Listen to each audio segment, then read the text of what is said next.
വിശുദ്ധ മത്തായി സുവിശേഷം 21-18 മുതൽ തിരുവചനങ്ങൾ. നിങ്ങൾ വിശ്വസിക്കുകയും സംശയിക്കാതിരിക്കുകയും ചെയ്താൽ അത്യപ്രശ്യത്തോട് ഞാൻ ചെയ്തത് മാത്രമല്ല നിങ്ങൾക്ക് ചെയ്യാൻ കഴിയുക. യേശു ശിഷ്യന്മാരോട് പറയുന്ന വാക്യമാണിത്. 2 കാര്യങ്ങളാണ് യേശു സൂചിപ്പിക്കുക: വിശ്വസിക്കുക, സംശയിക്കാതിരിക്കുക. ഈ 2 കാര്യങ്ങളുണ്ടെങ്കിൽ നമുക്കെല്ലാം ചെയ്യാൻ സാധിക്കുമെന്ന ഉറപ്പ് കർത്താവ് നമുക്ക് നൽകുന്നുണ്ട്. ഇതിൽ വിശ്വസിക്കുക എന്നത് നമുക്കുണ്ട്. സംശയിക്കാതിരിക്കുക എന്നതോ, സംശയമാണ് നമ്മളിൽ പലർക്കും വിശ്വാസ ജീവിതത്തിൻ്റെയും കുടുംബജീവിതത്തിൻ്റെയും സമൂഹ ജീവിതത്തിൻ്റെയും അടിത്തറ തകർക്കുന്ന കാര്യം.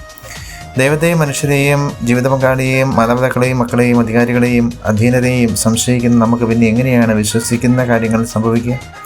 സംശയം മാറിയപ്പോഴാണ് തോമാസ് ലീഹ ധീരനായത്, അവനിലൂടെ അത്ഭുതങ്ങളുണ്ടായത് എന്ന് ഓർമ്മിക്കുക. നമ്മെ ജീവനാർത്ഥമായ ശംശുനി കൃപയും പിതാവായ ദൈവത്തിൻ്റെ സ്നേഹവും പരിശുദ്ധാത്മാവിൻ്റെ സഹവാസവും നിങ്ങളെല്ലാവരുടെ കൂടി ഉണ്ടായിരിക്കട്ടെ, ഇപ്പോഴും എപ്പോഴും നീക്കും.